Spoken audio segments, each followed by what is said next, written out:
গ্রেপ্তার হলেন নির্মল ঘোষ। ওড়িশা থেকে ধৃত পানিহাটির প্রাক্তন তৃণমূল বিধায়ক। অভয়াকাণ্ডে সম্পত্তি তার নাম জড়ায় নির্মল ঘোষের। অভয়ার বাবার এফআইআরে নাম ছিল নির্মল ঘোষের। অভয়াকাণ্ডের পর দ্রুত দেহ সৎকার করে প্রমাণ লোপাটের অভিযোগ ছিল তার বিরুদ্ধে। মুখ্যমন্ত্রীর নির্দেশের পরেই শুরু হয় তদন্ত। গত 13 জুলাই নির্মল ঘোষের ছেলে তীর্থঙ্কর ঘোষকে গ্রেপ্তার করা হয়েছিল। ভোট পরবর্তী হিংসা ও লটারি মামলায় গ্রেপ্তার করা হয়েছিল তীর্থঙ্কর ঘোষকে।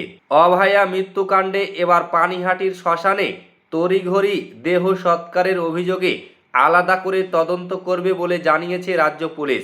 রবিবার অভয়ার দ্বিতীয় মৃত্যু বার্ষিকীতে ব্যারাকপুরের পুলিশ কমিশনারকে এই নির্দেশ দিয়েছিলেন মুখ্যমন্ত্রী শুভেন্দু অধিকারী। আর সেই নির্দেশ দিতে গিয়ে মুখ্যমন্ত্রীর মুখে উঠে এসেছে দুই তৃণমূল নেতা, একজন প্রাক্তন সিপিএম কাউন্সিলরের নাম।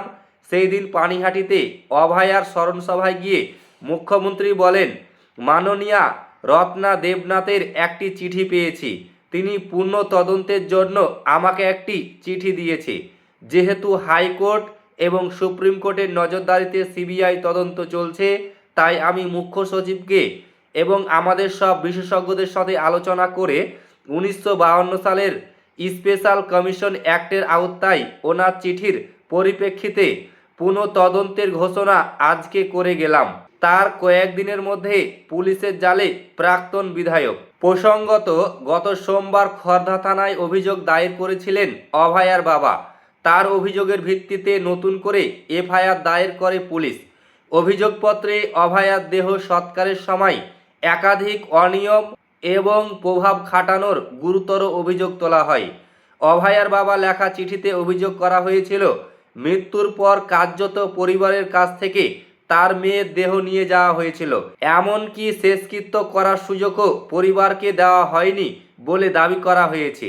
চিঠিতে পানিহাটি শ্মশানে দেহ সৎকারের সময় ঘটনাক্রম এবং সেখানে উপস্থিত কয়েকজনের ভূমিকা নিয়ে প্রশ্ন তোলা হয়েছে। চিঠিতে আরও অভিযোগ করা হয়েছিল, তৎকালীন পানিহাটির তৃণমূল বিধায়ক নির্মল ঘোষ প্রভাব খাটিয়ে অভয়ার দ্বিতীয় ময়না তদন্ত আটকে দিয়েছিলেন।